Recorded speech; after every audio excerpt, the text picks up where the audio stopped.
Animal Quest. Wah. Animal Quest. Do do do do do do do do do do do.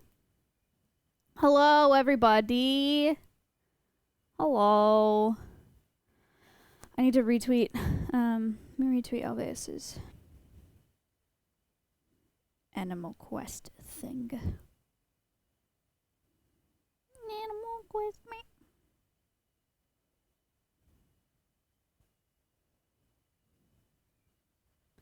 I don't even think a quote tweet is the best thing to do. I think I should do a normal tweet. Hold on. I gotta go find a picture of Hank. Hank! Guys. Hello, welcome to Animal Quest. We are waiting for everybody to file in. It is 11 a.m. Do do do do do do do do do do do. I thought I had pictures of Hank on here. Where did they go? Maybe I do not. A tragedy. A tragedy. Okay, well. Guess I'm not tweeting. I guess I can just retweet Alveus' thing. Let's go back and do that. Hank. We have a lot to learn about today, you guys. We have a lot to learn about. Yeah, see, I don't even know if that's an effective thing to do. Anyway. My man, the tank. My first stream was Maya's birthday stream, so I'm still pretty new. Well, hello. Welcome back to the channel. This is a little more like what normally happens here. Get a little crazy over here. Where's the man of the hour? You'll see him. Oh, you'll see. Don't worry. Hank Day. We are on the front page today. Yes. Did you have sunglasses on while tanning? No. I don't wear sunglasses. I also don't tan on purpose. Is Hank hiding today? We found Hank. Is about strap thing Newton? Nope. We're at every nerve center. We found Hank. He is here. You guys. It's a big deal. Okay. Hello. Thank you for the sub. Hello.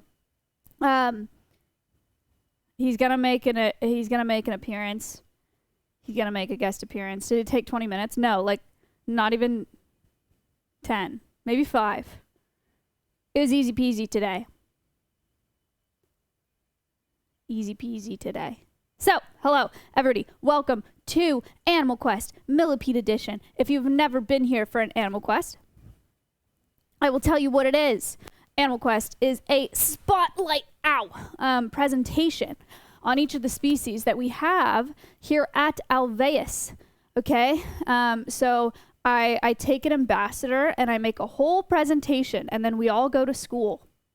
Okay? And I teach you about that animal, and I teach you about the threats that they face in the wild, and and I teach you about why they're cool. And you learn a bunch about them, and then you meet the animal themselves. That's what Animal Quest is. I've done quite a few episodes. I've done them on the chickens. I've done them on the emu. I've done them on the cow. I've done them on the donkeys. I've done them on the Madagascar hissing cockroaches. Thank you for the Twitch primers. First time not being late to school. That's big. And today, we have episode 16 with Hank. I need to turn this down because I can hear myself breathing into the mic. Can you hear me breathing into the mic? It's just because I turned that way up. I think it's fine. I feel like you guys would have said something if you could hear that. Hello, Scout. Thank you so much for being here. Appreciate it. Thank you. I'm glad we could. What?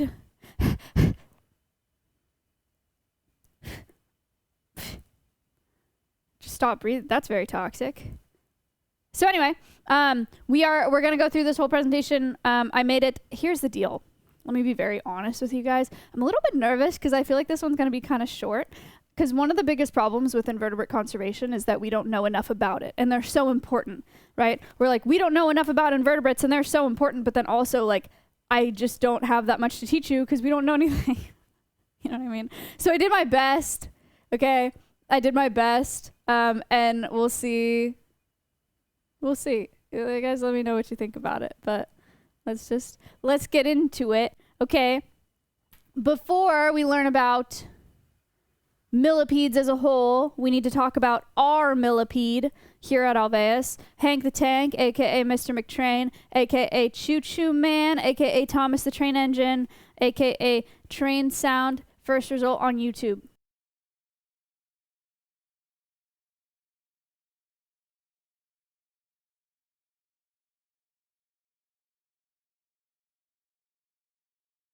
There he is. AKA Mr. Conductor Man, sorry.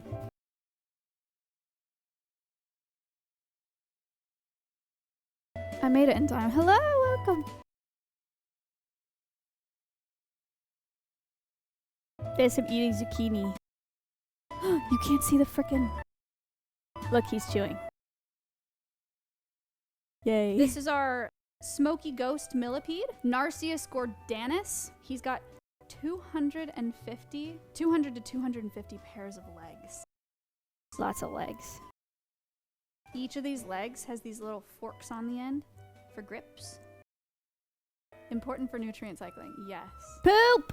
They are so important. Oh my gosh, you saw him poop! We're gonna talk about that today. Poop?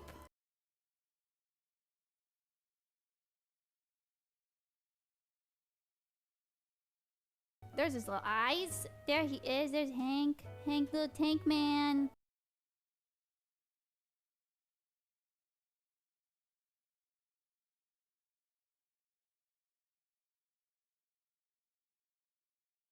Look at him go. See, this is why we call him a tank.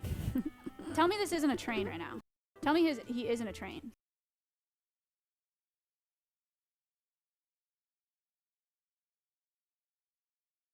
Choo-choo. Look at his little, look at his little eyeballs. Look at he's looking around, his little legs. There he goes. His legs move like water. He's got so many legs. Chad, do you see that? They like flow. It's kind of cool. Isn't he cute, Lud? Is he cute? Yeah, he's pretty cute. Don't you think he's cute? No, look at him. Ah, look at him. The end. Max made that video, everybody. Good video. Good job, Max. Good video. Big time. So, that is Hank. Should we just start? Do you guys just want to see him right now? Should I just introduce you to him? And then we'll also bring him out a little later. Should we do it that way? You guys, I know, are dying to see Hank. Show Hank. I'm going, dude. I'm putting the gloves on today because I don't want to run to the nut house to wash my hands. Gloves on to handle Hank today. Alright. Hank the Tank, Mr. McChoo-Choo Train, Buddy Conductor Man. Choo-choo. Hi.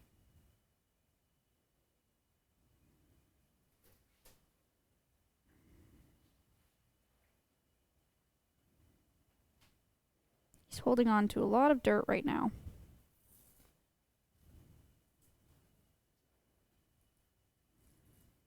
Oh, we'll go second cam for this, huh? Oh, no we won't. Sorry. Do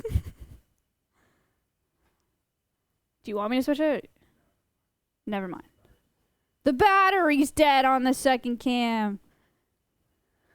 Okay, check him out. Here we have him. Here we have Hank. Oh, he's a little shy this morning. He just woke up.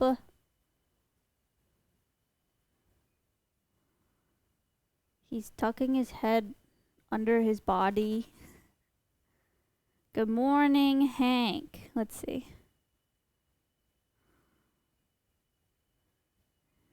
There he is. There's his head. Where's he going? Look at all those legs. So, like you saw in the video, Hank is a smoky ghost millipede, also called a smoky oak millipede. And we did purchase him from someone that captive breeds millipedes. We purchased him as an educational ambassador. I would love to rescue the bugs like we do all the other animals, but it's kind of hard to do that. Hey, buddy. It's your special day, Hank. Today's the day. Today's your animal quest. How do you feel? He feels really good about it. Look at those legs move. So cool. Such a cool little guy. Give him zucchini. He's not going to eat zucchini. He has stage fright. He's definitely not going to eat zucchini in front of you.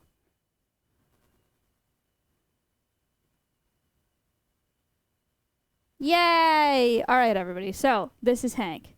This is Hank. Okay? He doesn't love being out in the broad daylight, and we woke him up. So, he's a little grumpy. We'll bring him back out later. Seeing his legs move is so satisfying. Very cool, right? His legs are very, very cool. Millipedes are obviously famous for their cool legs. We'll talk more about that in a little bit. Before we talk about millipedes in particular, this animal quest is also going to be about bugs. You guys know how I feel about bugs. You guys know how I feel about bugs. I freaking love bugs, okay? Why are they important? Guys, I've said this number so many times and it keeps changing. This camera's too low. It keeps changing. We don't need the second cam. So I have new numbers for you today. Why are bugs important? Because there are so many, okay? We don't need invertebrates. Invertebrates need us. Before we do this, actually, what's an invertebrate? What's a vertebrate? What's an invertebrate? Class, raise your hands, please. Give me the answers. What are you thinking? What are you thinking? What's a vertebrate? Let's start with that one.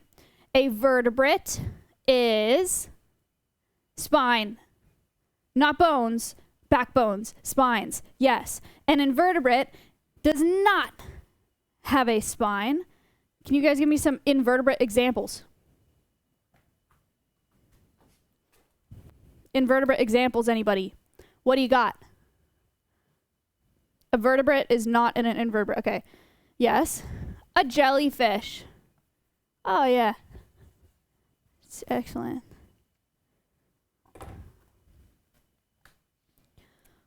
Invertebrates. We got jellyfish. We got a slug.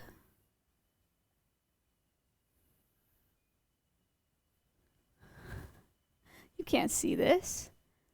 This is stupid. Can you see it? We got isopods.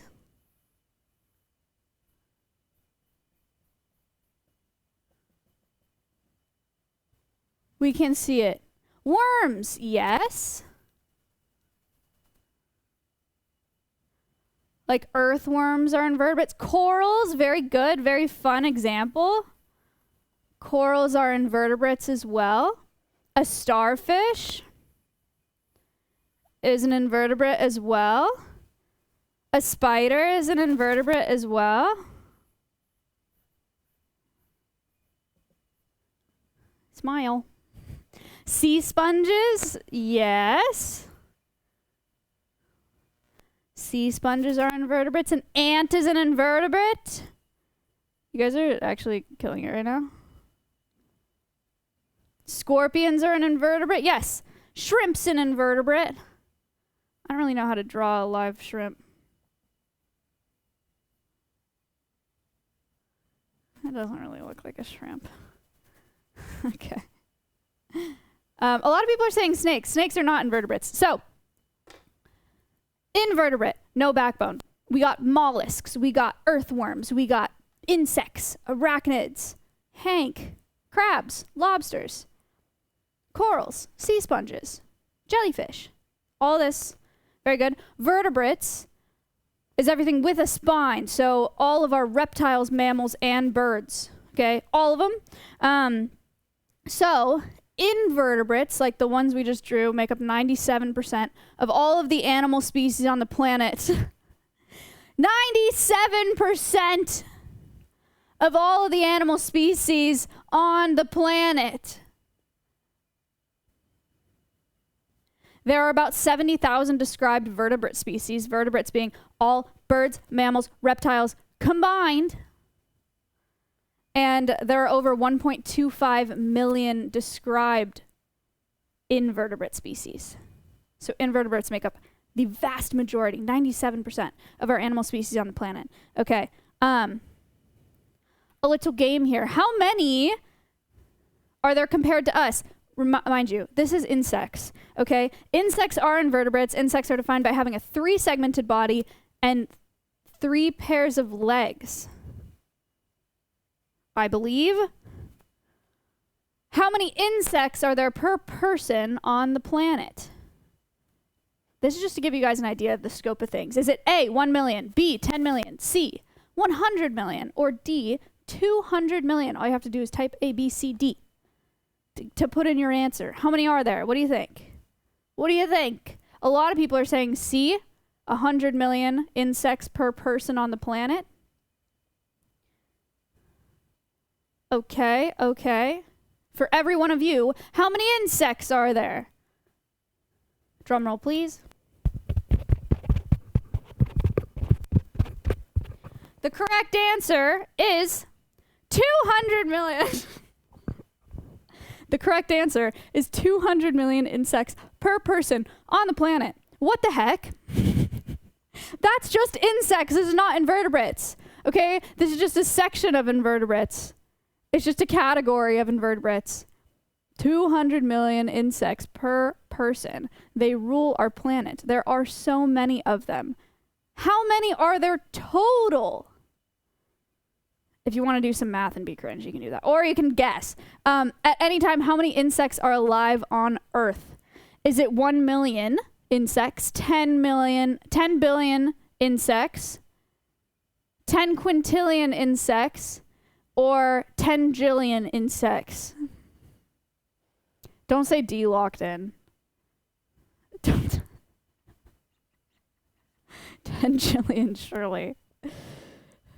Yeah, there's a freebie for you. Those aren't real numbers. The last one isn't, chatter. The other ones are. 1 million, 10 billion, 10 quintillion, or 10 jillion insects. How many insects are there alive on Earth at a time?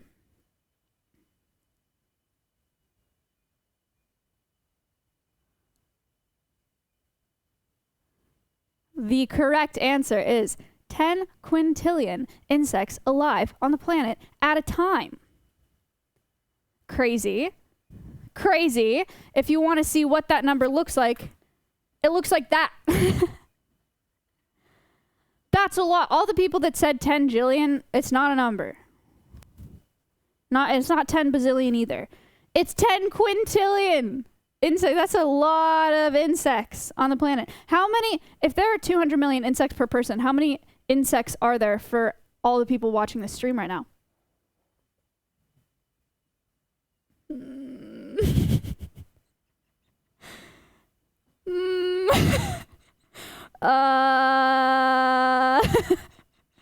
Quite a few. Quite a few, I would say. It's at least 2, yeah. It's at least 2. Hold a quick maths. It's actually a bazillion, jillion. This is not a math class. You'll get to decide what kind of class it is. I didn't know there would be math. Well, here we are. 1 more billion. Okay. Anyway. A lot. A lot. Okay, so we don't need invertebrates. We need invertebrates. They don't need us. Okay? They absolutely rule our planet, and if we didn't have them, we would die so fast. So fast. We're going to talk more about why we would die so fast later in this presentation. But if we all died, if humans went extinct, they would thrive. They would thrive. Okay? They're very, very important for our survival. Other things that are important for our survival, more specifically, let's go back into Hank a little bit. Detritivore. Detritivore. An animal that feeds on detritus. Guys, decaying plant or animal matter. We have quite a few detritivore species here at Alveus. We have Hank, who's a millipede. We have the isopods. And then we have our Madagascar hissing cockroaches. These are all very important animals that play a very important role. In our ecosystem. Look, here's some examples. There's an earthworm, an isopod, a dung beetle. Huge dung beetle fan. We love dung beetles. They're very cute. There's a millipede. A starfish is a detritivore. Interesting. An invertebrate. Marine detritivore. And why are they important? I'll let this video tell you. Poo rollers. Hey. If someone called you scum, you'd probably be offended. But scientifically, they might not be far off. Have you ever thought about where your food comes from? You might say it comes from plants, animals, or even fungi, but you'd probably rather not think about the rotting organisms and poop that feed those plants, animals, and fungi. So really, you and most of the matter in your body are just 2 or 3 degrees of separation from things like pond scum. All species in an ecosystem, from the creatures in a coral reef, to the fish in a lake, to the lions on the savanna, are directly or indirectly nourished by dead stuff. Most of the organic matter in our bodies, if we trace it back far enough, comes from CO2 and water through photosynthesis. Plants use the energy from sunlight to transform carbon dioxide and water from the environment into glucose and oxygen. That glucose is then transformed into more complex organic molecules to form leaves, stems, roots, fruit, and so on. The energy stored in these organic molecules supports the food chains with which we're familiar. You've probably seen illustrations like this. Thank you for the prime. These green food chains start with living plants at their base. But in real-life terrestrial ecosystems, less than 10% of plant matter is eaten while it's still alive. What about the other 90?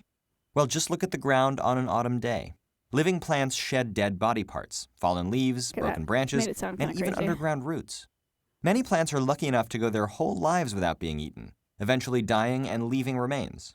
All of these uneaten, undigested, and dead plant parts, that 90% of terrestrial plant matter, that becomes detritus, the base of what we call the brown food chain, which looks more like this. What happens to plants also happens to all other organisms up the food chain. Some are eaten alive, but most are eaten only when they're dead and rotting. And all along this food chain, living things shed organic matter and expel digestive waste before dying and leaving their remains to decay. All that death sounds grim, right? But it's not. All detritus is ultimately consumed by microbes and other scavengers, so it actually forms the base of the brown food chain that supports many other organisms, including us. Scientists are learning that this detritus is an unexpectedly huge energy source, fueling most natural ecosystems. But the interactions within an ecosystem are even more complex than that.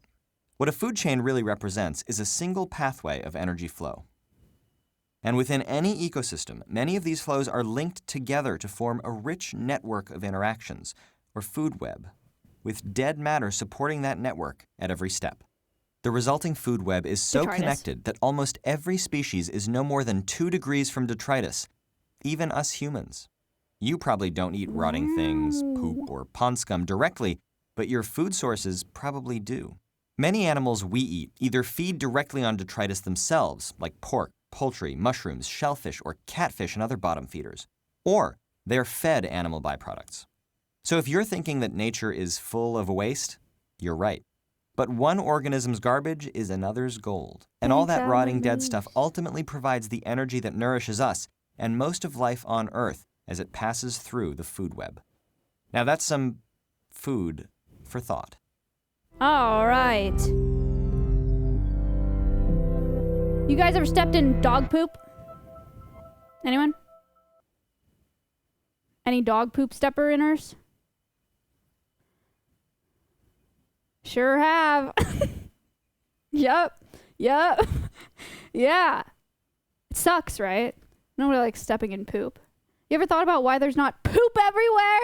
And dead leaves everywhere? And stuff just built up that we can't even walk? You know what I mean?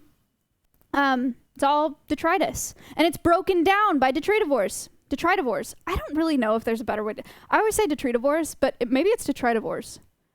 Anyway, because we have all of these invertebrates and microbes that help break these things down for us. Okay, it's very important, right? This is a vital ecosystem service and economic service, because it would cost a lot of money for us to figure out how to clean all that up ourselves. So that is what Hank does. Natural history.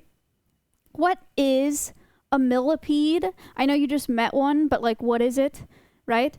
It is a cylindrical / slightly flattened invertebrate is how it's defined, or how I found it defined. It is not an insect. Like I said, insects have 3 segmented body and 3 pairs of legs. Millipedes have 2 pairs of legs for every segment, every body segment that they have.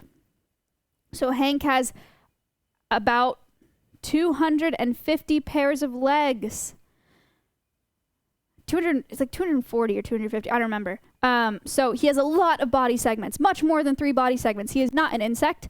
Millipede technically means 1,000 feet, but most species have fewer than 100 legs. So it's not 1,000. I'm really sorry, you guys. I know a lot of millies like, oh, it's 1,000. It does not have 1,000 legs. He does not have 1,000 legs. Each segment of that body has 2 segmented legs. Smallest of millipedes are less than 1 inch long, and the largest of millipedes can be up to 5 inches long. Some cool, crazy diversity here. We got, for our not EU people, the smallest of millipedes be about this big. The largest of millipedes, that big. Little guy. Big guy. So yeah, they can be lots of different sizes. There's crazy diversity in millipedes. Talk a little bit about their life cycle. Maybe down here. Females can lay up to 300 eggs at a time. That's a lot of baby millipedes. Females can lay up to 300 eggs at a time, and in 3 weeks, the eggs will hatch into larvae. Individuals will molt 7 to 10 times in their lives over the course of 2 to 5 years. So Hank, we think, is full grown here. Hank has not molted since we got him here. I think he's a full grown millipede. Cool thing about their molts, we talk about molting here. It's the same thing with like snakes. Snakes shed their skin and grow. Millipedes will molt out of their skin to grow, but every time they molt, they gain legs. Additional segments and legs are added with each molt.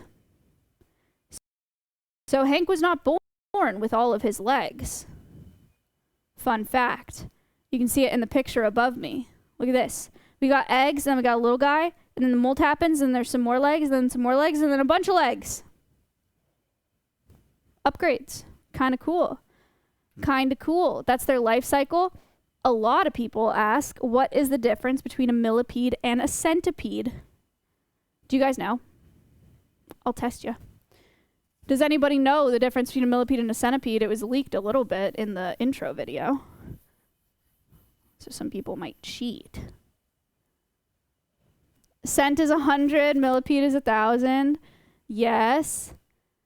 Their diet, yes. More legs. Millipedes have more legs, different names. They have different names. Yes. Someone said centipedes are cooler. Someone said millipedes are cooler. Subjective. One is venomous. The other is not. Okay. A lot of really good ideas there. So yeah. Millipedes have 2 pairs of legs per body segment. Centipedes have 1 pair of legs per body segment. Millipedes are they're herbivores, and they feed on detritus. Hank feeds on only zucchini. Hank will only eat zucchini, and that's all, but he breaks it down very well. Okay? He's really great at that. Centipedes are carnivorous. They don't eat detritus. They eat other insects. Okay? Millipedes are not venomous. Some centipedes are venomous. This one I'm less sure about. There's about 7,000 known species of millipedes, and it says there's about 3,000 known species of centipedes. Here's the reason I'm super unsure about that. You guys remember I did a millipede podcast, right? Conservation cast. And I messaged the guy that was on my conservation cast, the Millipede guy, and I asked him, I was like, hey, I'm doing this whole spotlight on millipedes. Is there any new research that you want me to talk about, or anything in particular, any calls to action, you know, whatever you want? And is there something with the delay? Because there's been quite a few people that have said it. Audio delay, audio desync. So I asked him, is there anything you want me to talk about? And he was like, not really. Last year I described 17 new species of twisted claw millipedes, though. Last year, he described 17 new species. So I'm unsure how many millipede species there are, but it seems like the number is maybe constantly increasing. So I don't know. And then milli is Latin for 1,000, centi is Latin for 100. So that's the difference between a millipede and a centipede. I think in general, if someone asks you, just say, millipedes have more legs. Centipedes have less legs. Centipedes are carnivorous. Millipedes are detritivores. And then centipedes can be venomous. Millipedes not. Cool? Hank lore. Hank in particular, they can live 2 to 5 years. They are native to the southeastern United States. And Hank may not be venomous like a millipede, okay, but he does have defense mechanisms. He can defend himself. When Hank gets scared, he has never done it here, but when he gets scared, he can throw up. And if he throws up, then it can stain your skin for several days. But it can't harm you. It can't harm you, or and it's not poison and it's not venom. It's just they throw up this like yellow liquid and it can stain your skin. Also, Hank is toxic if you eat him. So harmless unless you choose to eat him. Then you get very sick. That's for smoky ghost millipedes in particular.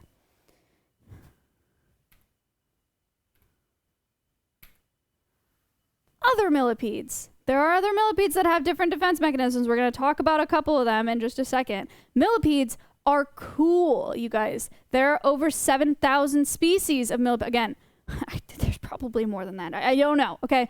In the world. And over 1,400 of them are in just the US and Canada, which is really cool and kind of crazy. There's a ton of diversity here, just here in the US. And here's a couple pictures that I found of really diverse, cool-looking millipedes. Look at these.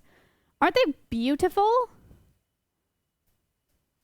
Pretty cool. Pretty cool. They've been buying skins. The top left one is gnarly. Let me tell you guys about that top left one, because it is a crazy-looking millipede, and it is famous. It's called a cherry millipede. It has other names, too. It has several names. But pretty famous. The one that you were looking at. Cherry millipede. And it produces cyanide. Let's just get to it. Okay. Cherry millipedes have a crazy defense mechanism. They produce cyanide. They produce hydrogen cyanide as a defense mechanism. And crazier than that, the cyanide compound that they produce, it either smells like toasted almonds or cherries. I guess that's just what it smells like. So they smell like cherries and they produce cyanide. Fun fact about some of those millipedes. Kind of crazy. The cyanide itself can stain, burn, or blister skin, human skin, if you're sensitive to it. I think for the most part, you'll be fine, though. Cyanide-producing millipedes can produce some species of cyanide-producing millipedes can produce 18 times the amount of toxin needed to kill a pigeon, which might not sound that crazy to you because we're all thinking like, oh, it's just a pigeon. That's a lot of toxin to produce for such a small bug. Pretty impressive. Pretty rip pigeon. Yeah, I guess. Seems excessive. Yeah. It's kind of a lot. It's kind of a lot. That's like 18 pigeons. Yeah. Good math, everybody. Welcome to math class. I'm really proud of you. Also, fun fact, they used to think that millipedes could accidentally kill themselves with cyanide because cyanide's obviously a toxic compound. Turns out they are immune to cyanide, which is very handy considering. You know? Very handy. So, cool defense mechanisms of millipedes. Now you know. Now you have another fun party fact. There are millipedes here in the U.S. that smell like almonds and cherries and produce cyanide. Kinda cool. Kinda crazy. Okay. Why should we care? Okay. This is a really interesting slide, and I want to sit to talk about it. So, you guys are familiar with the IUCN Red List, right? You're going to be very popular if you talk about bugs at a party. That's what I'm saying. I agree. You guys are familiar with the IUCN Red List. So IUCN is where when we say a species is vulnerable, or we say a species is endangered, or critically endangered, or least concern, all of those come from IUCN, and they evaluate populations and give a status for that species. So, IUCN Red List currently states that there are less than 400 insect species that are extinct. Despite there being, there are 1.25 million described species of invertebrates, IUCN says 400 insect species have gone extinct. But scientists think it's possible that several dozen species disappear each week. There are so many. Clueless 400. It is a ludicrous estimation to think that there are not even 400 that are extinct, or that there are 400 that are extinct, right? The problem with invertebrate conservation is that we just don't know enough about them. There are so many, they're very hard to count, right? And there's so many species, and we just don't know enough about them, which is a huge problem because they're so important. Part of that is because there's not a lot of support for invertebrate conservation, because people, if they want to go support wildlife, they want to go donate to pandas, and lions, and all those things are great. The big megafauna, the fluffy stuff, they're very cool and they're very important as well, but no one wants to support invertebrate conservation, which is a huge problem. So scientists estimate that it's possible several dozen species go extinct every week. So that is a crazy stat to think about. And insects are very, very important to us. Invertebrates are very important to us because they provide a ton of ecological services. Okay, they provide a lot of services and economic services to us as well. So we have our pollinators, right? So much of our fruits and vegetables, when you get a fruit, like an apple tree, there are flowers on the apple tree, and then it becomes a fruit, and those fruits need to be pollinated. So you're thinking bees? Yes, but also bees, moths, beetles, mosquitoes, flies. There are lots of different things that pollinate. Butterflies, yes. There are lots of different things that pollinate plants, and we need pollinators in order to eat not just produce, but also animals, because they rely on plants that rely on pollinators. So they're very, very important. Pollinators are really important. And then we got pest control, biological pest control. You may think, like my scorpions, right? The scorpions that we have here, they get fed once a week. And so it's like, oh, well, they're not really doing pest control. Like, we need much more than that. But we talked about how many insects there are on the planet at a time. 10 quintillion on the planet at a time. There are so many, and they're eating so many other insects. It is natural pest control. If we did not have those species of insects, carnivorous insects, we would have way more bugs.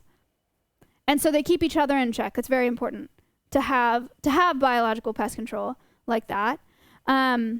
Nutrient cycling with Hank, okay, with the isopods, with the roaches. They're super important for breaking down detritus. Balance. They break down detritus and they put it back into our environment as nutrients that can be recycled and used to grow plants. Also very, very important. Then we have seed dispersal as well. Lots of insects are seed dispersers. So yeah, insects are very, very important, and they're in crisis, and we don't even know how bad it is because we don't know anything about it, which is very concerning. So this is where I have absolutely flown through this. Don't take this Animal Quest being shorter as like a sign of like I care about it less than the other Animal Quests that I've done. It is hard to find a lot of good information on millipedes in particular and on invertebrates because there's just not that much research done. Recommendations though. What can we do for bugs? What can we do for invertebrates? Because they're very, very important. One, be nice to bugs, be kind to bugs. Okay, we like bugs. They're cool and they're fun. One of the best ways that you can start being kind to bugs and stop being scared of them is noticing them. And I know, like, for a lot of people, the gut reaction is you see a bug and you're like, eh, you know, you see a bug and you're like, oh, I gotta get out of here, whatever. One of the things that helps a lot doing education here is looking at them really close. And I don't mean you need to like get on the ground and look it in the eye, right? You don't have to do that. But it is really cool if you take a second and look at the bugs. Stop. Literally, you actually have to stop doing that. It is really cool if you see them in the wild and you take a second to look at them. There's a ton of diversity. There are so many different kinds of bugs, even where you live. And if you can ID a bug, I'm telling you, every time you see it from then on, you're going to think it's so cool. Every time you see that bug from then on, you're going to be like, oh, it's really fun.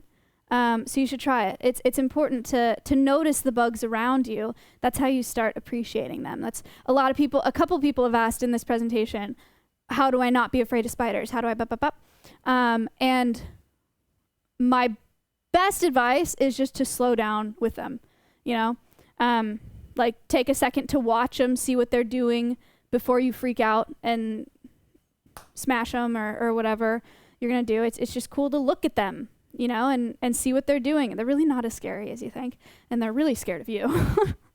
So there's that. Notice bugs. Research pesticides and natural alternatives before applying. So we talk about with toast or strudel sometimes, pesticides are a big problem. Pesticides are obviously a big problem for bugs because they're there to kill bugs. People use pesticides on their gardens, but it goes beyond bugs too. So toast, our blue-tongued skink, he's a lizard that we have here. They like eating snails in the wild, right? And so when gardeners apply pesticides to their plants, the snails eat those, and the snails are poisoned by the pesticides and they die. And then toast will eat those snails that are poisoned with the pesticides, and then he'll die because he's ingesting pesticide as well. These are chemicals that don't break down, right? And then toast will die, and then a bird will eat the lizard, and then the bird will die because those pesticides go through the food chain. It's called biomagnification.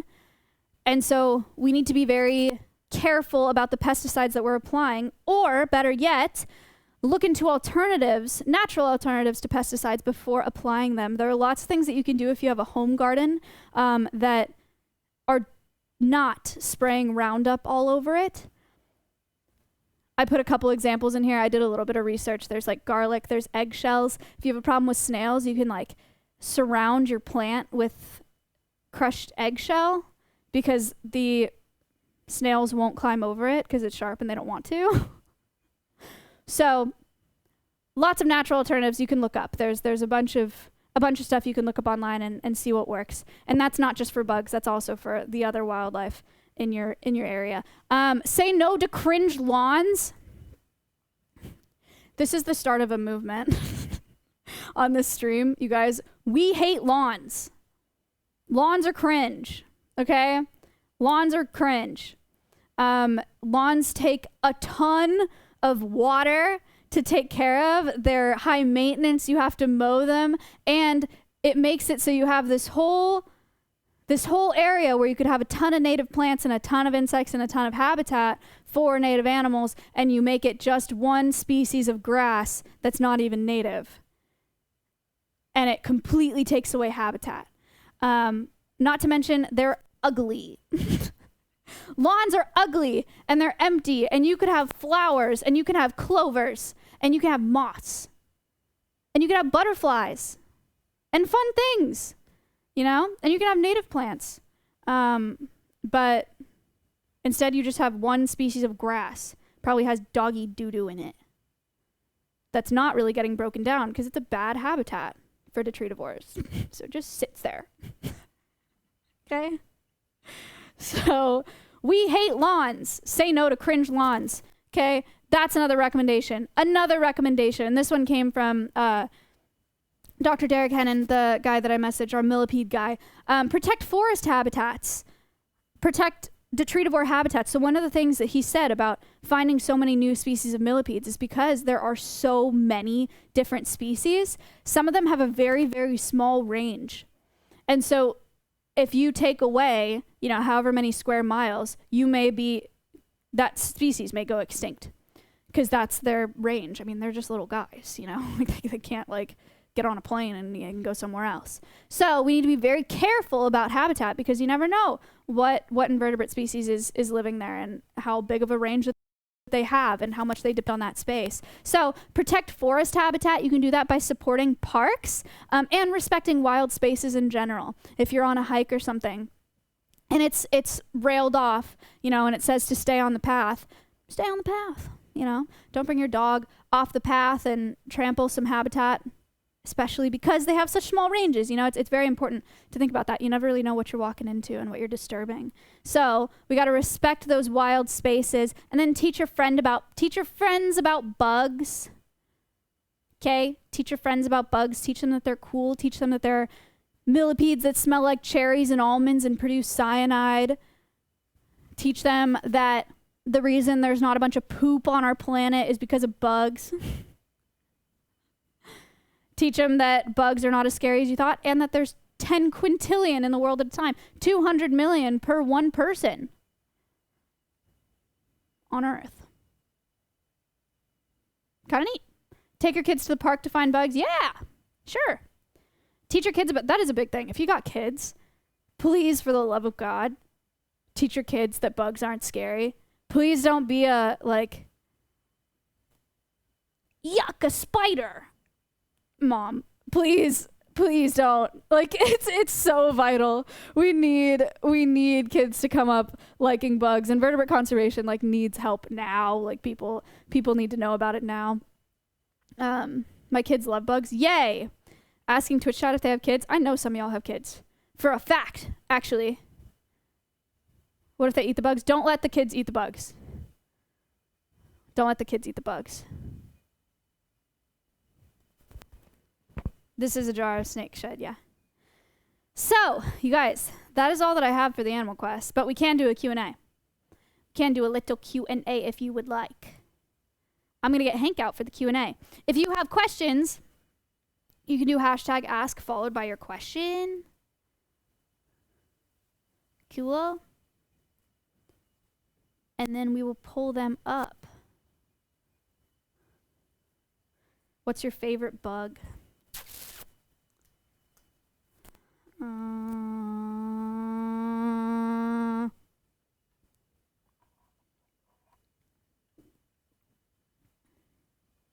I really like jumping spiders. Everyone likes jumping spiders though because they're really cute.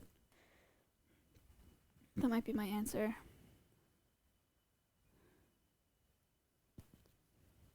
All right. Ink.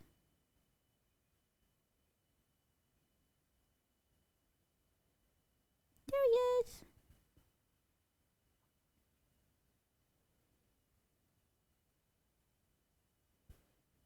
Here he is. Guys, it's our Millipede ambassador. It's the star of the show today. Hank the Tank. There he is. Look at him go. Little eyeballs.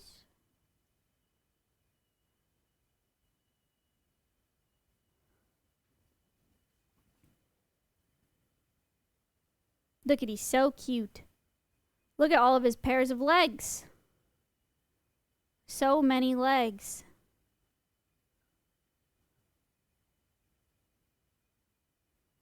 He's a zucchini man. McChoo-choo train. Mr. Train Conductor. Count the segments? Yeah, if you go ahead if you want to do that. Go ahead. 1, 2, 3, 4. There's a little hair on him. It's cocoa fiber. It's cocoa fiber. All right. I lost count. You guys got to screenshot it and count maybe. He's too active. He's too fast for you.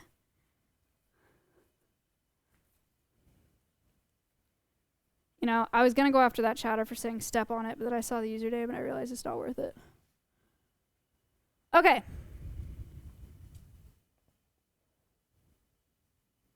Let's go through some questions, shall we? Let's go through some questions. It's Q&A time, everybody.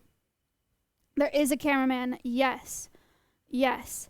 Okay, so number 1, are there natural pesticides that don't harm little guys like Hank? So I put a couple examples. The hard part about me giving you examples and recommendations is that it depends on it depends on the plants that you have, and it depends on the insect that you're trying to get rid of. So I can't give you all the options, but a couple examples that I gave is garlic apparently is a natural deterrent for some agricultural pests, and then eggshells, crushed up eggshells around your plants make it so that snails and slugs don't crawl over them to your plants because it's too sharp for them to crawl over. So those are a couple natural alternatives, but I Googled it. It was everywhere, dude. It was like, there are so many blogs and stuff that have stuff that you can try. And it's cool because it's all natural stuff, so the worst that can happen, I'm not going to tell you that this is the worst that can happen, but like, it just wouldn't work if it wasn't really working. But it's not like you're going to kill all your plants. So, it's worth a shot. You can try lots of those things.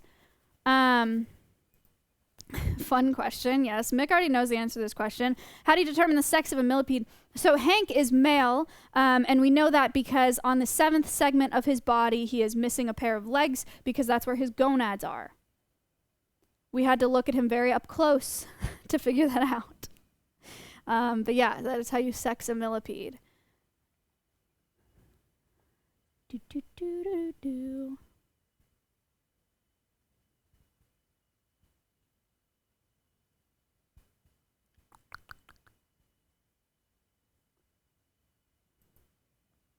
But Maya, when I see a bug in my home, I want to kill it. What should I do? Put it outside. So, this question is a little bit complex. I understand that we don't want bug infestations in our home. I understand that sometimes people kill bugs in their home. My first and kindest option is yeah, if you can put it outside, that's great. Right? If you can manage putting it outside, that's great. That being said, I'm aware, despite loving bugs, that things like cockroaches can carry diseases that can be really harmful to people. They are only in your house because they're detritivores and they want to clean up things in your home.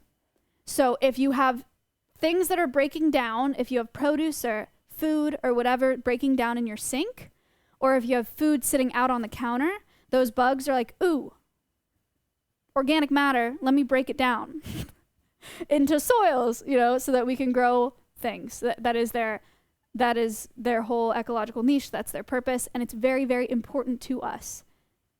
So you have to realize, one, that they're in there for a reason, and they're actually trying to help. They're just trying to clean it up, trying to break things down. So number 1, I would say make your house an area that's not friendly habitat for bugs that you want in it. So keep your food in containers. Make sure you don't have things breaking down in your sink. Make sure you don't have trash available for bugs to get into, because then you'll have less of them. And then also, if you can put them outside, great. And if you can't, then you can't. And it is a safety thing sometimes. So, yeah.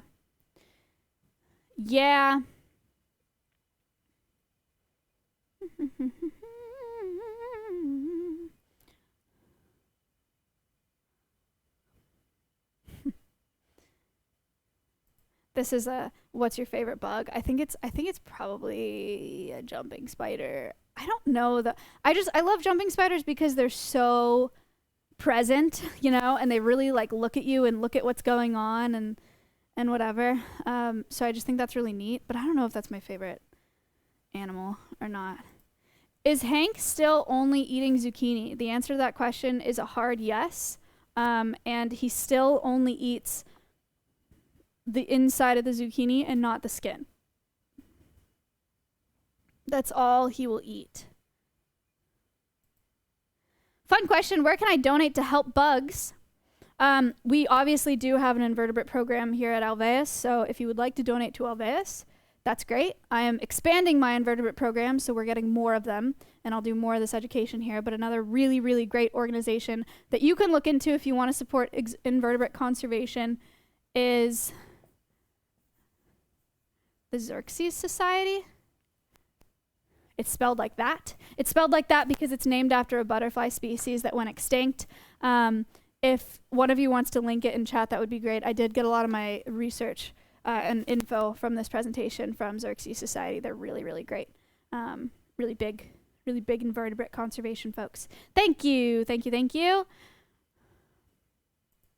Other cool bugs that we plan on having on the show. So I did an animal quest on Madagascar hissing cockroaches already. And so that was really great. And then we'll have an isopod animal quest and we'll have a scorpion animal quest because we have a couple different isopod species and we have emperor scorpions. And then I'm also I'm looking for a rosehair tarantula right now. So we'll do a tarantula one as well. Just like spider one in general, probably.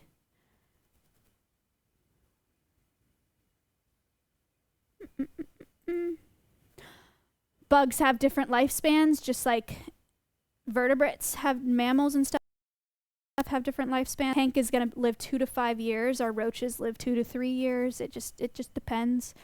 Shorter than like a person or a dog, you know. They have shorter lifespans.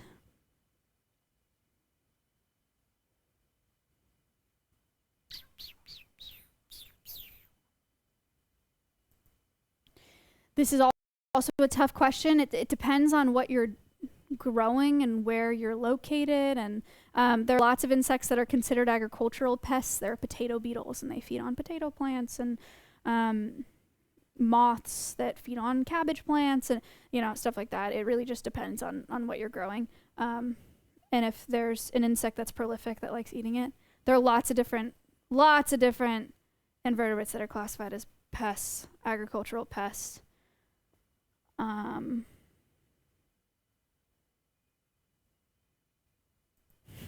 Lawn alternative stream when? I don't really know how to do that, but I mean, I obviously don't have a lawn. I don't know if you guys have seen my tiny house backyard, but it is full of native wildflowers.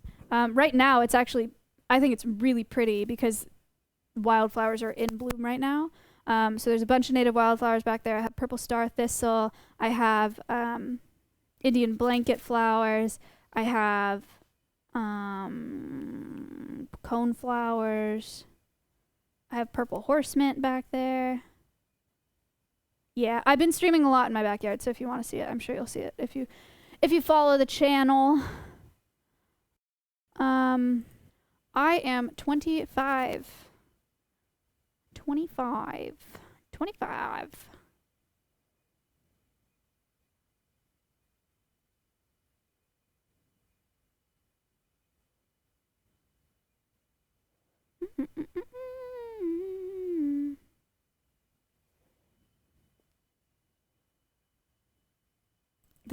I see a couple variations of the question, and I want to answer it, but I don't know how. How do you teach people who are afraid of spiders to love them and not squish them? There are people that are super dead set in their ways of hating spiders. I think that what I said before, the whole slowing down concept is really important. I think that if you can get someone to see a spider and just be like, hold on, you know, like they're not so bad, you know, or he's just walking around. It helps me in educating people that are afraid of spiders to personify, to anthropomorphize the spider. So I'll be like, oh, he's just checking everything out. Like, look, he's really shy. If you put your finger there, oh, you scared him.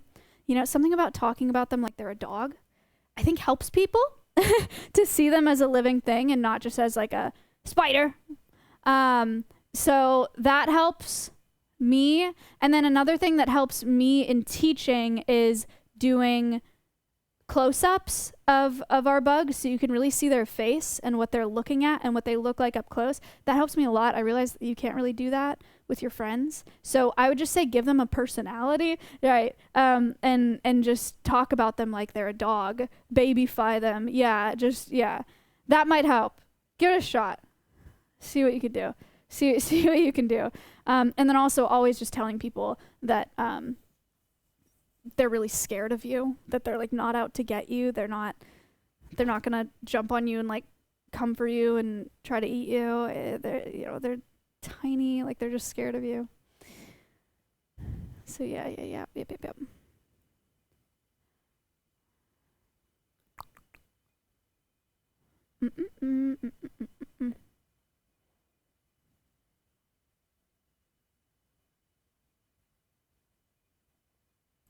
Okay, another fun one. I'm scared of bugs because I don't know which can harm me and which cannot.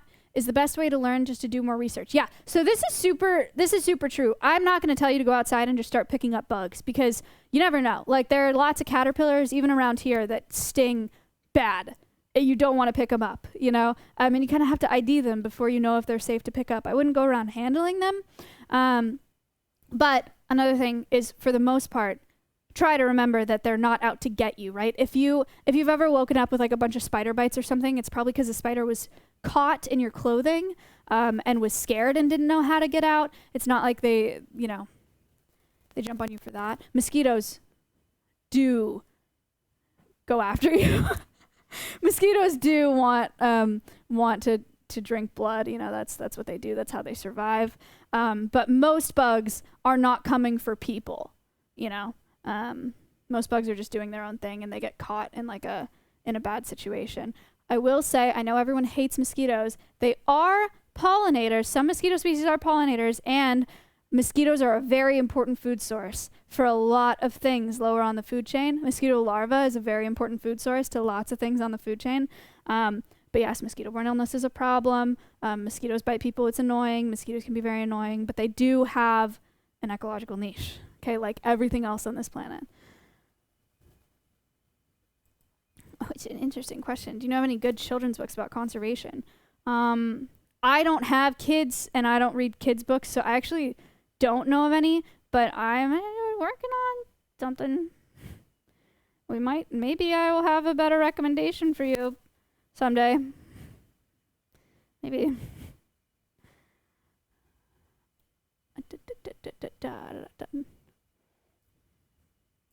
I'm glad that you changed your I'm glad you corrected this guy wrote a different word, but he corrected it. If you could get another insect ambassador, what would it be?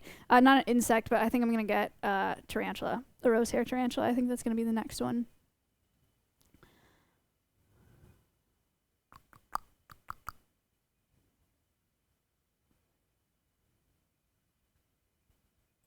Yes. How many insects are harmful to humans? I've been told not to touch certain caterpillars. I don't have a number for you, and I doubt anybody does. But there's lots of insects that can be potentially harmful to humans, yeah. Caterpillars can sting. There are spiders that can bite. There are centipedes that can sting, you know. There's quite a few defense mechanisms in the insect and invertebrate world. Smoky ghost millipedes are in the southeastern United States. That's where Hank is from.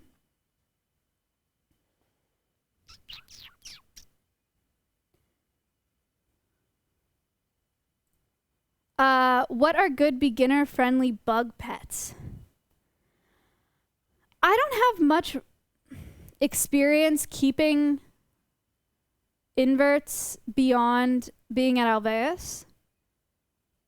Madagascar hissing cockroaches are exceptionally easy to take care of.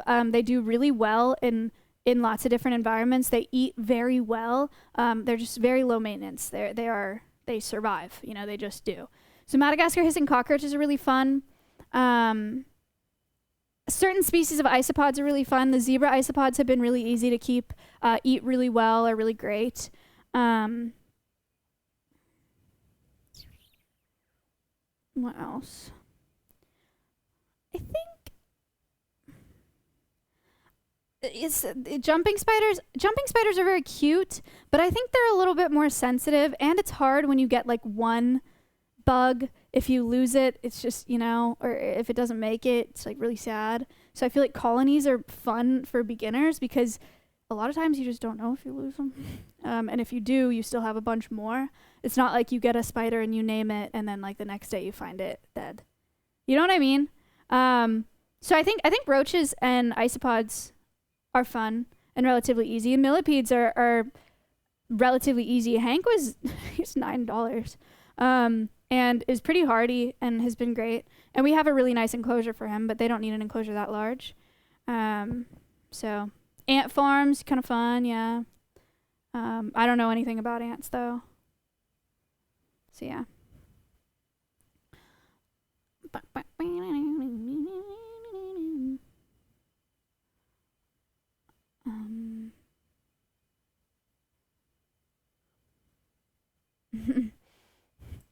What's your stance on spotted lantern flies? This is an invasive bug on the East Coast primarily, I believe.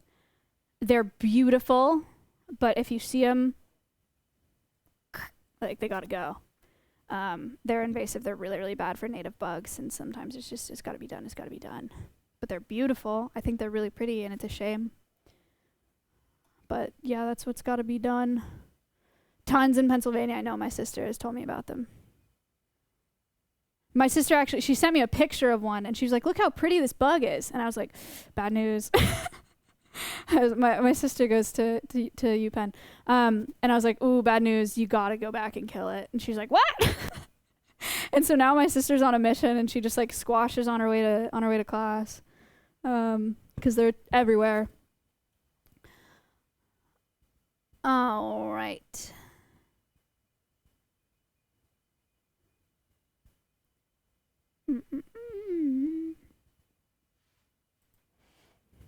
I don't think this is a dumb question at all. Jam said, do bugs feel the feeling of fear? My answer to that question is I have no idea.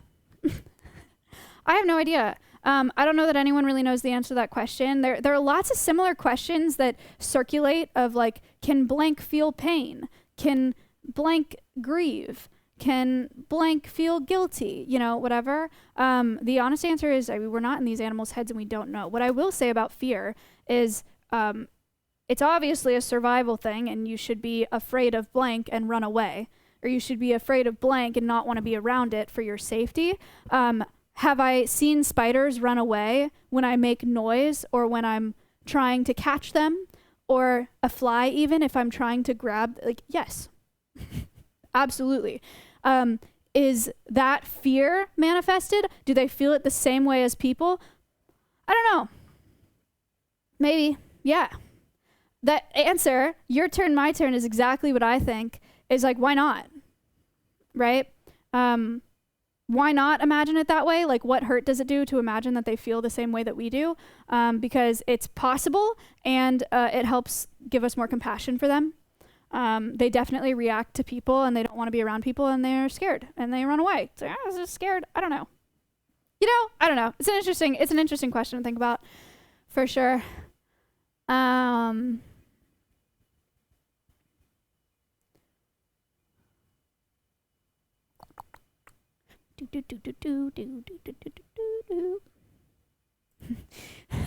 most current example I have of this, what is a bug people consider dangerous and are afraid of but are actually harmless?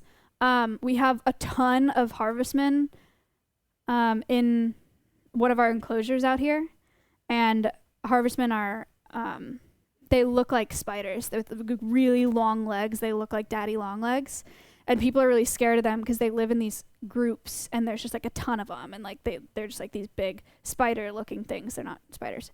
But They look like spiders and people are really scared of them, but they don't have mouth parts or they don't have mouth parts big enough to bite a human. So they're literally harmless. Like they cannot do any harm, but people are still scared of them.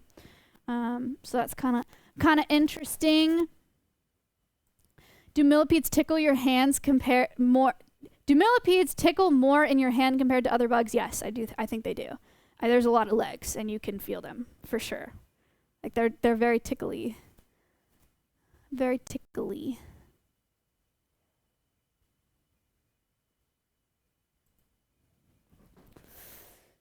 Why do so many people have an adverse reaction to bugs? Such an adverse reaction to bugs. I think that media takes part in that. I think that culture takes part in that. I think it's something that passes down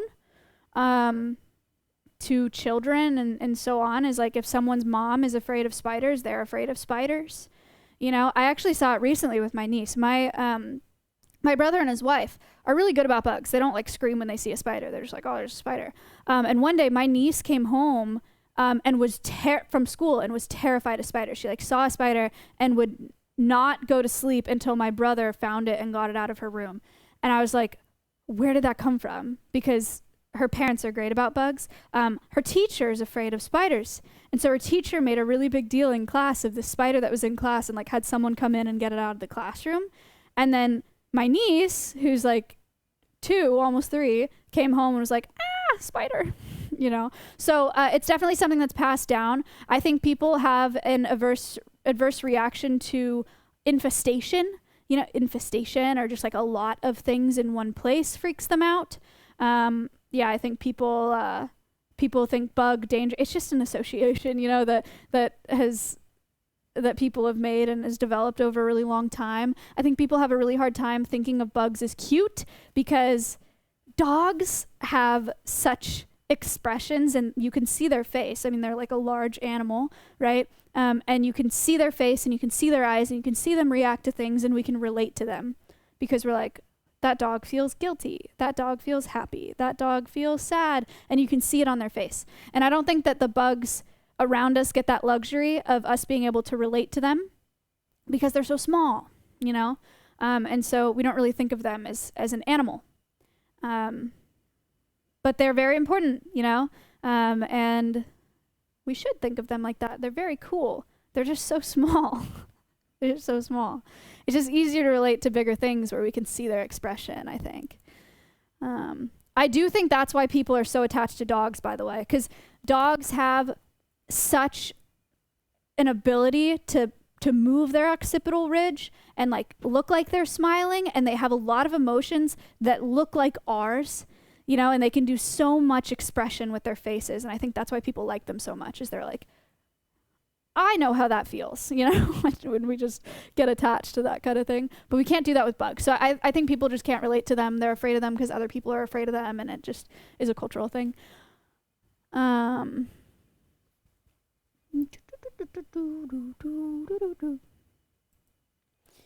Did you major in biology? What advice do you have for biology-related majors interested in zoology? No, I majored in agriculture, actually.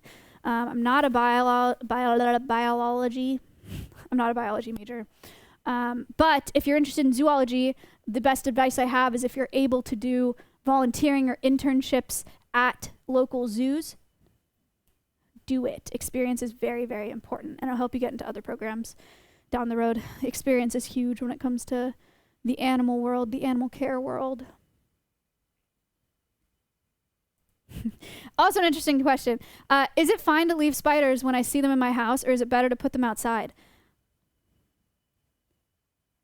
I don't know if there's a right answer to this, but my answer is I think it's fine. I see spiders in my house all the time, and I just leave them. And I never have it. I don't like wake up with spider bites, you know. I don't get, you know, not like losing legs because I'm getting bit by venomous spiders. A lot of times I just leave them in my house. And then they leave, or I see them again and it's like, oh, hey, you know, but I do have a lot of flies that get into my house, because I live in a tiny house out in the boondocks, and, I've seen spiders in my house catch them. So I just don't really care because they don't bother me. But if you don't want them in your house, then you can put them outside.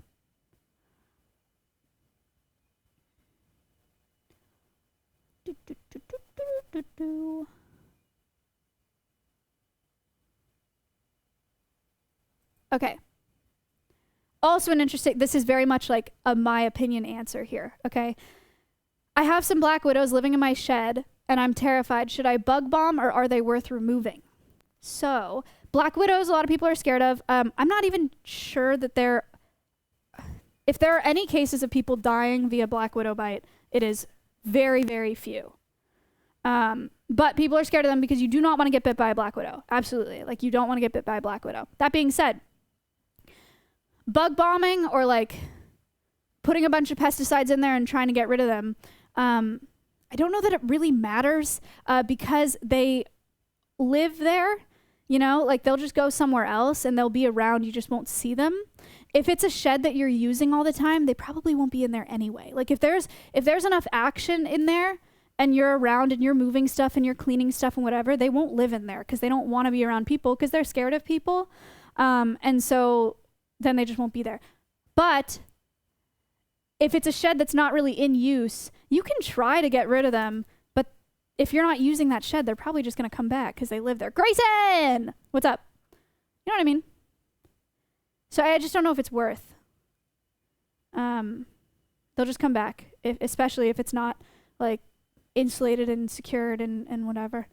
So yeah, I don't know that it's that important.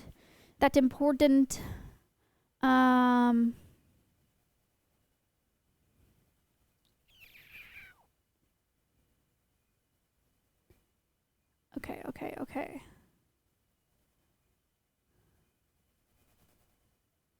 Ooh, that's an interesting, spicy question.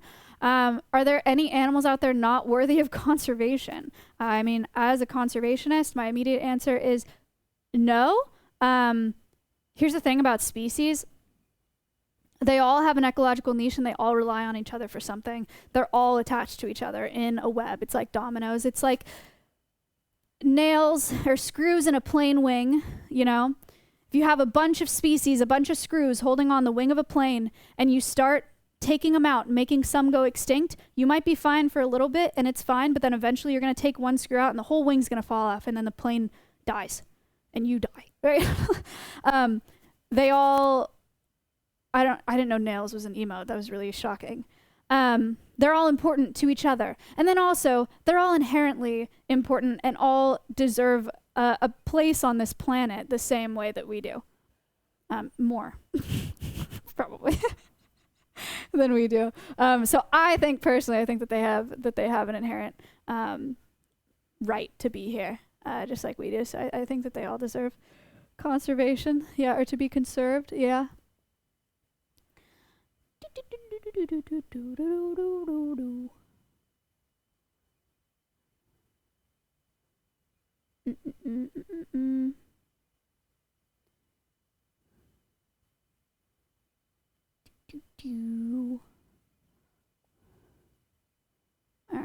All right.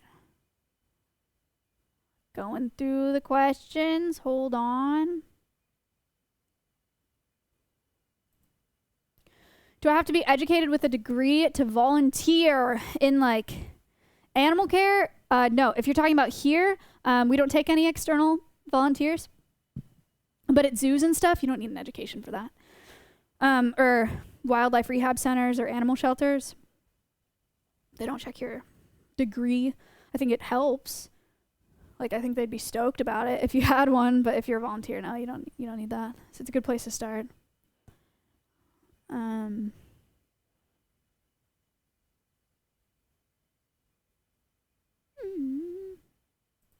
Good question. I'm sorry. I've been throwing this word around a lot. What does ecological niche mean? Ecological niche is their role in the environment. So it is what they do for the environment that affects it.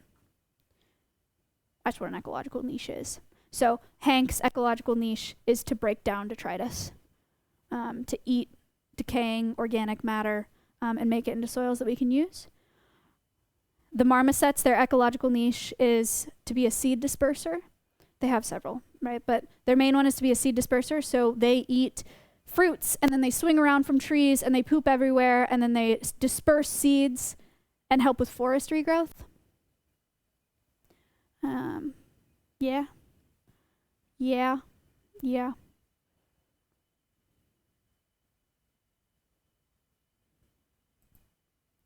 What bugs would we guess get as a pet to teach children that bugs are not scary? Not to be like biased as the millipede episode, but I actually think millipedes are really great. The tough thing about cockroaches is they can move very fast. I think they're really docile. The Madagascar hissing cockroaches move pretty slow if you're slow with them. But if you spook them, they like, and that could scare a kid. Millipedes, they don't move fast. They really don't. So they'll just be like curled up and then eventually will like kind of venture out and check things out. I think they would be really good for kids. If I was doing an education program with children, I would take Hank and I would take the isopods. And I would probably take like a large roach that I didn't think was going to move too fast. I wouldn't let them handle it because I wouldn't want it to run on them. So, yeah. Okay. All right. Last question. What's your favorite animal? A smoky ghost millipede? No. My actual favorite animal is it's a horse, probably. I have the most hours logged with horses. I like them. I think they're cool.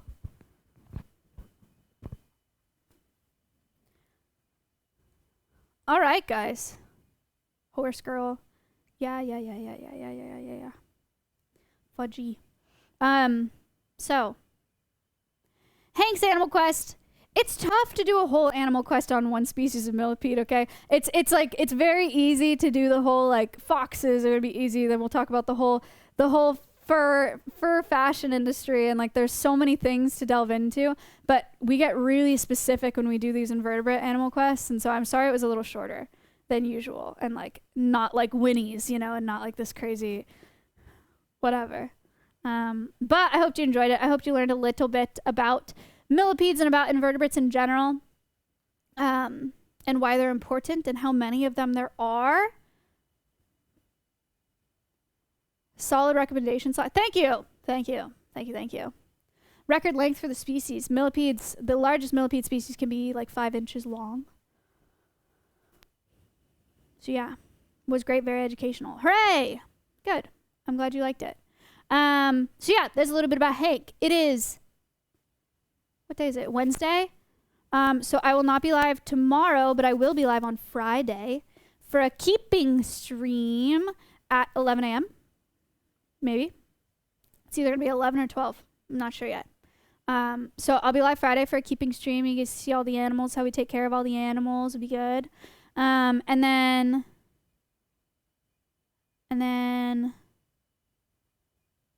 I'll be live. Oh, next week is like, then it begins. Wait, what's Monday?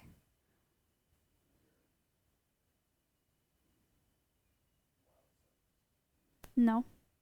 That's on like the 11th or no, that's on the 12th. Next week we have Superstars.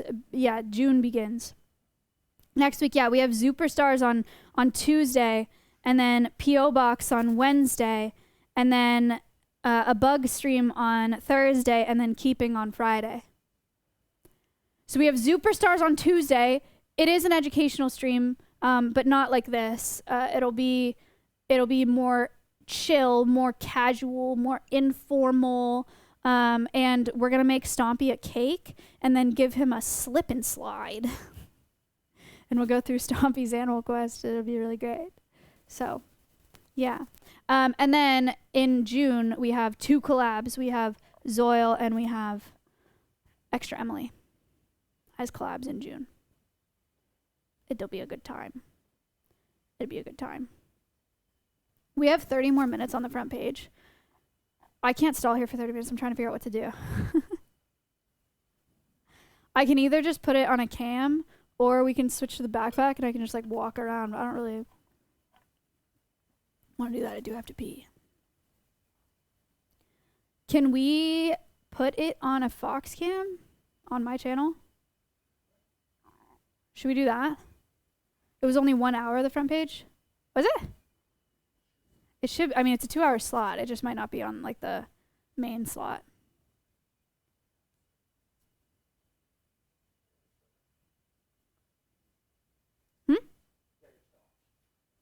You aren't on the front page? 96. You're wrong.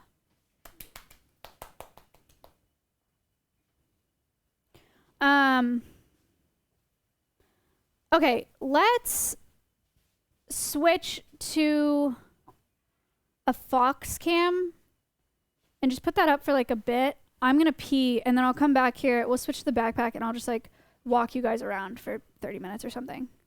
Or like 20 minutes. Okay?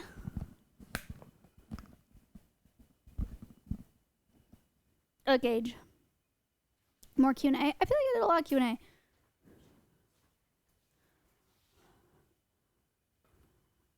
Backpack, backpack. I'm the backpack loaded up with things and knickknacks too. Finn is dreaming. He's sleeping.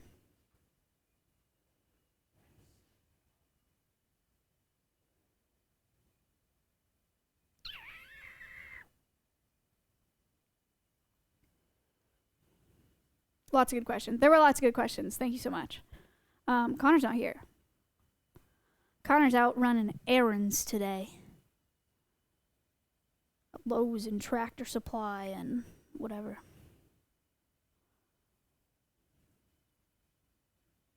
Hold tight, folks. Do bop. I'm gonna put Hank back actually.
I'm the backpack loaded up with things and knickknacks too.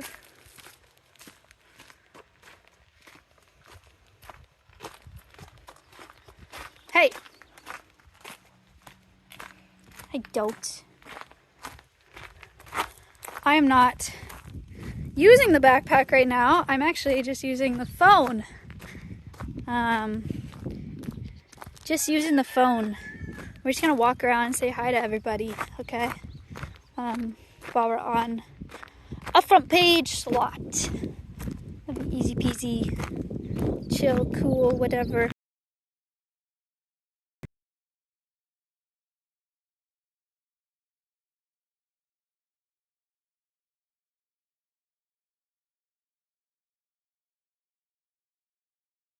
Oh my god, I didn't know that. Like,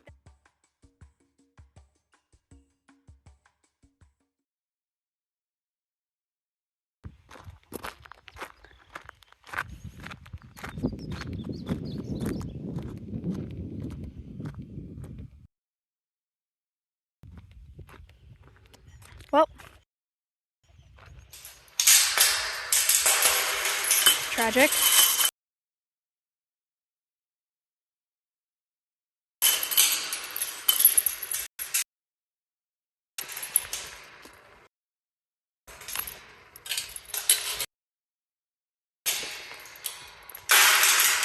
Hello?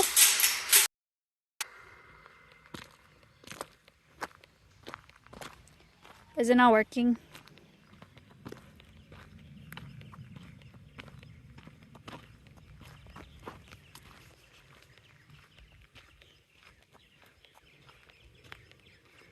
Is it working? Hey, I said, I feel like with a lot of Animal Quests, there's like, wow, I didn't know that moment, or like, oh my gosh, that was crazy.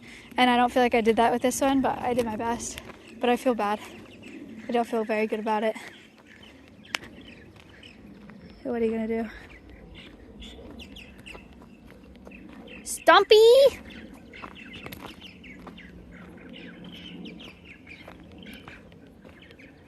Where's the chicken?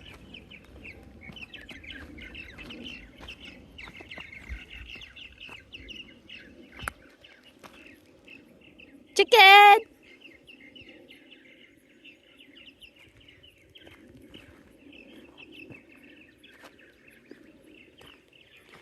Chicken! Donk!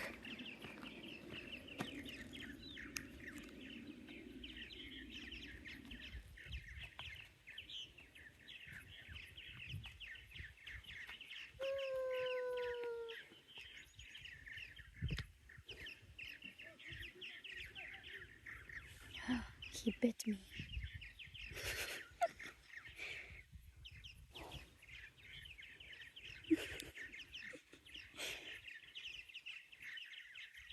This jalapeno.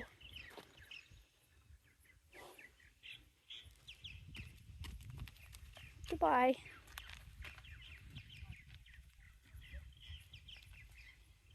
No snacks. Pee pee poof.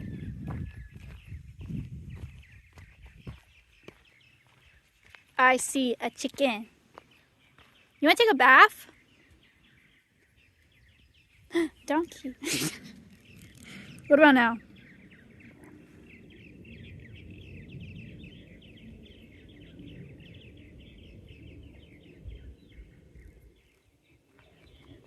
Stompy! Come here!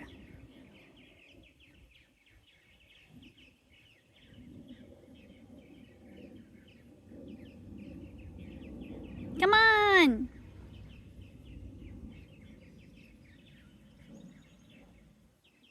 Man, what happened to that sand? That sucks. Hi! Itchy? Oh my god, how weird. Such a weird animal.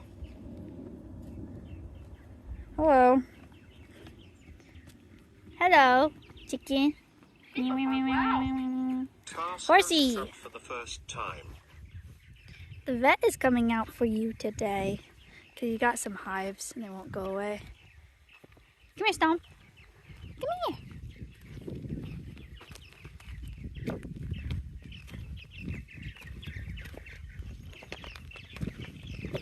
where can I put the phone? I wonder if I can put it here. Does that work? Stompy!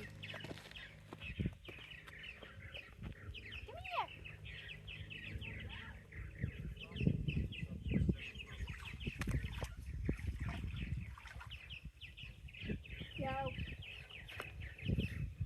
I don't have a cameraman.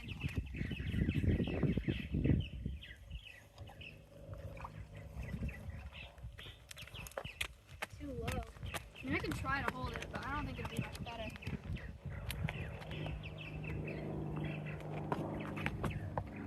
I don't have a mount for this phone. I also kind of need my hands.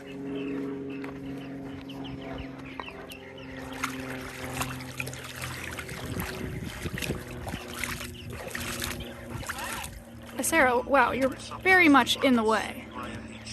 You okay, Stompy? That was mean.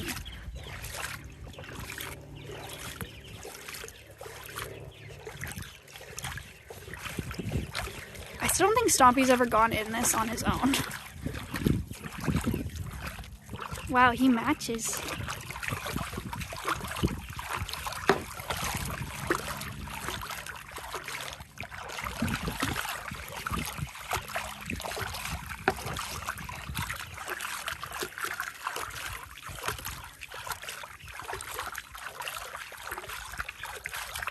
Yeah!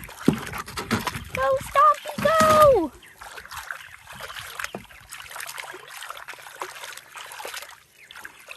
Yay, chicken! Chicken bath.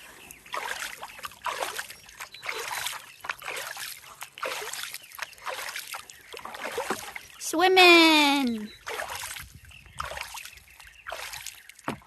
Look how the water's really deep today. It's like really swimming.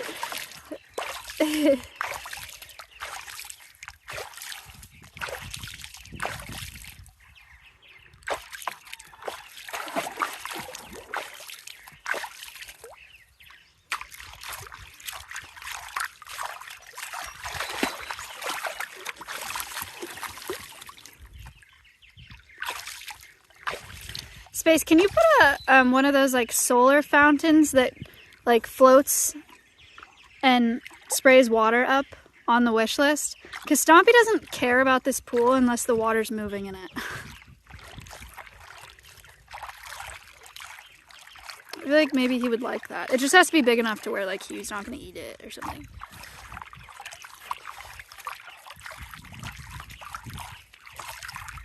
You swimming? Whoa, swimming. That's good.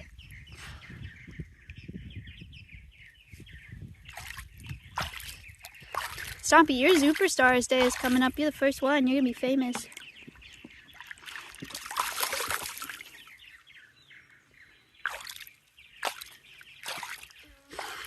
What? Ow, don't bite my knee. Why'd you do that?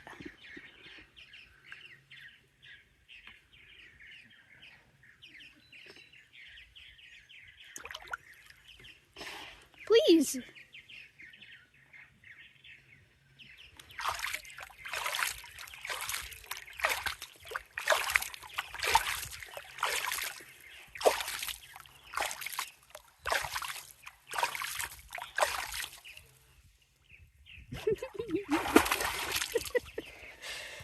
Yay! Your pool. Do you love it? He loves it.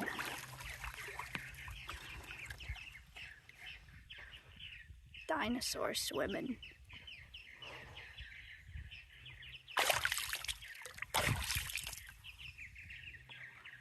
Oh my gosh.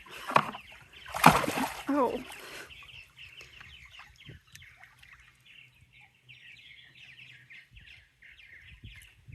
Wait, clear that.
Here's this song.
That song was called Shark Attack.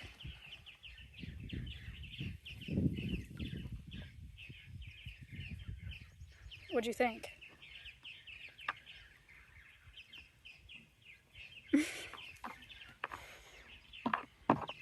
Stupid. Yeah. Here, we can change the vibe.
He likes the splashies.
You having fun? No.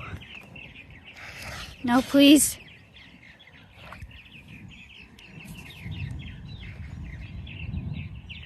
No.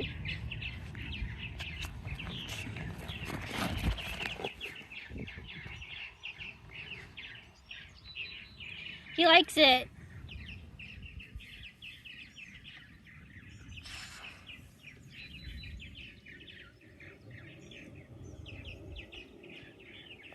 No, please. Please.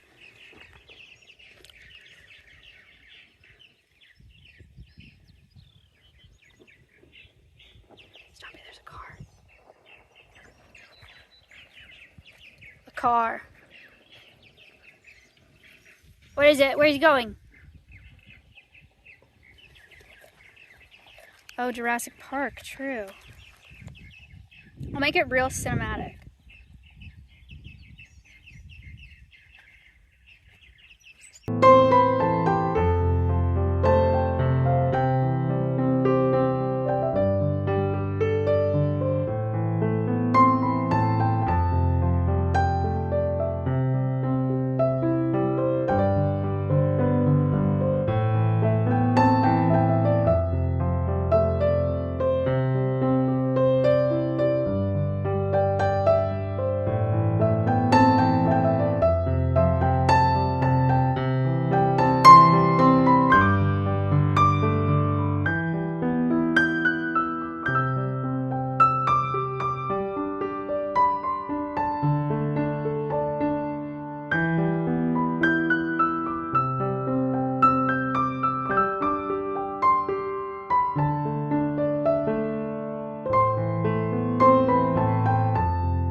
Wow, I've never seen anything like this.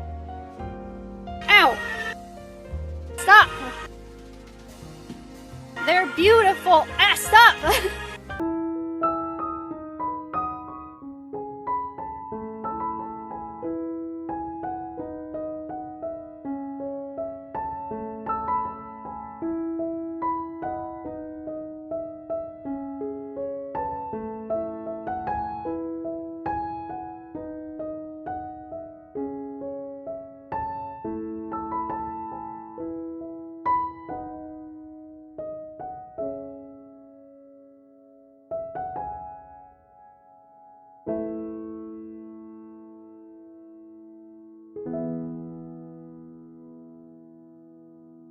Wait, that's me. Stompy.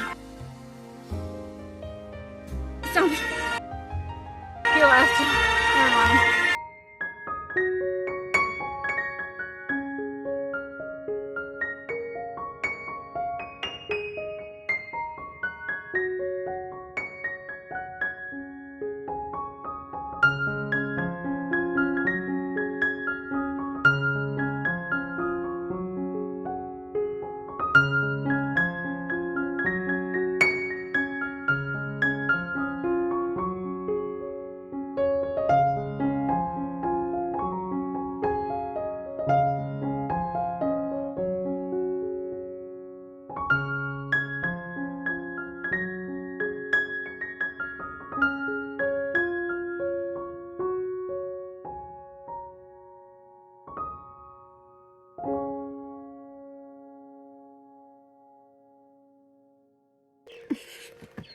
Stop.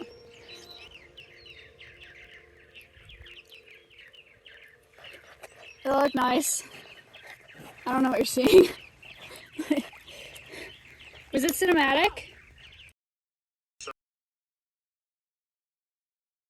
Stompy, are you having fun? Because I'm glad you guys are having fun. I just keep getting bit.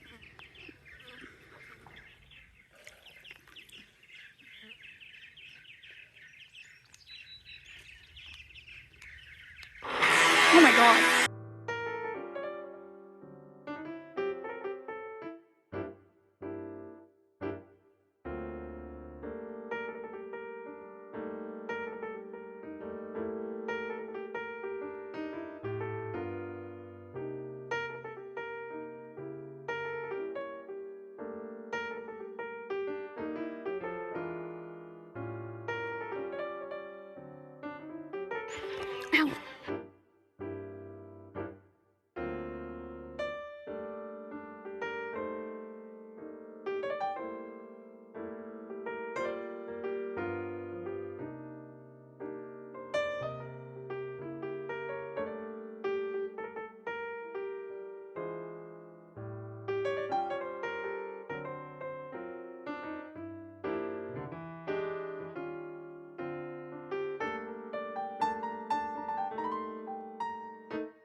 He's out.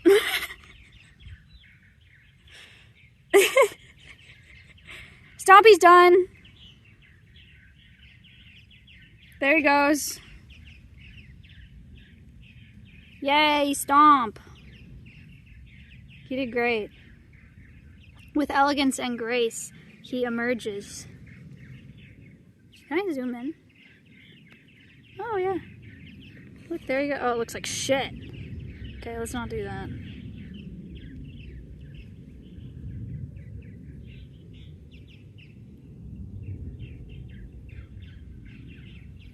Wet chicken.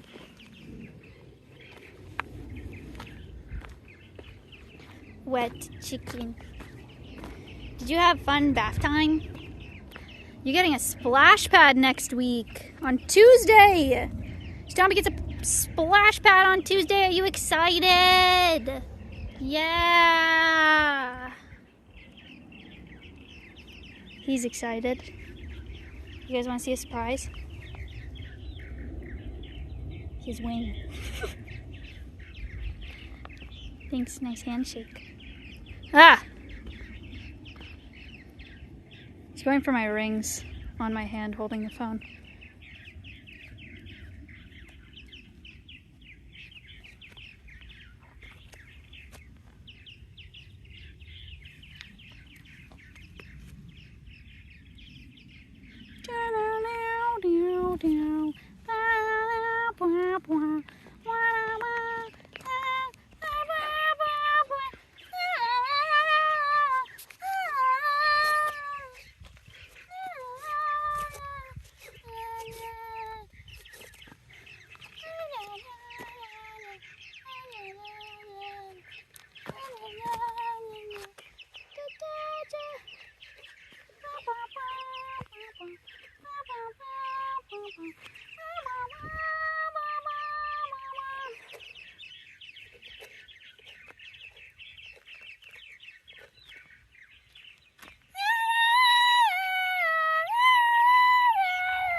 Ooh, butterfly.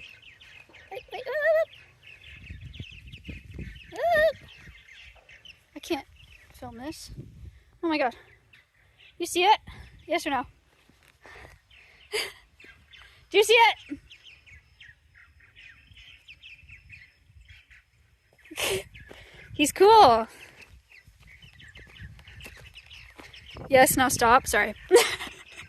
Okay, I'm done. I threw up, sorry. Alrighty.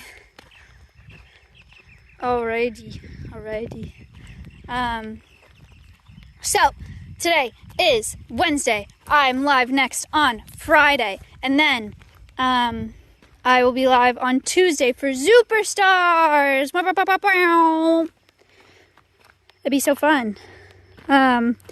So it was a weird end to the Millipede Animal Quest. I had a 2-hour front page time slot, so there's a little bit of stalling involved, but hopefully you guys liked your bonus bath. Your bonus bath. It's a good time, it's good stuff.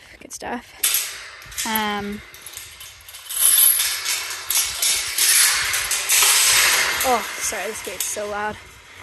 So yeah, I will see you guys Friday, but I will definitely see you on the Alveus stream sooner than that. Thank you. Sorry, I need both hands. Thank you for watching. Thank you for watching Animal Quest today. I hope you liked it. Again, I'm sorry that it was shorter than they normally are. I would have liked for it to be longer, but you can't win them all. You know, the last one was like crazy, like really in it, and this one was not my favorite. But that's how it goes. We're gonna start the raid for Alveus. That is all. Thanks for watching. Like and subscribe. I feel like I'm recording a YouTube video now. Okay. Goodbye. Goodbye. Bye. Bye. Dude, it's hot today. It is a hot one today. Frick. Look at this.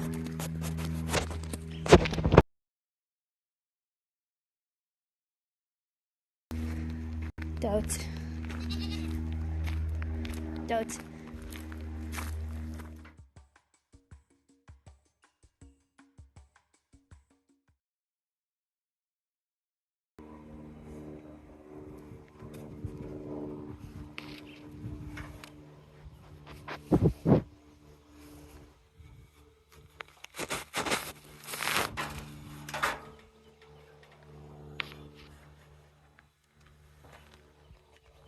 Oh my god. She's so mean.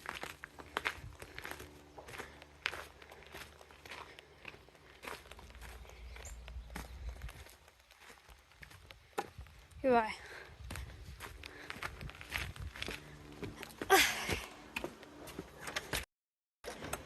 Is the raid far enough for? Yeah.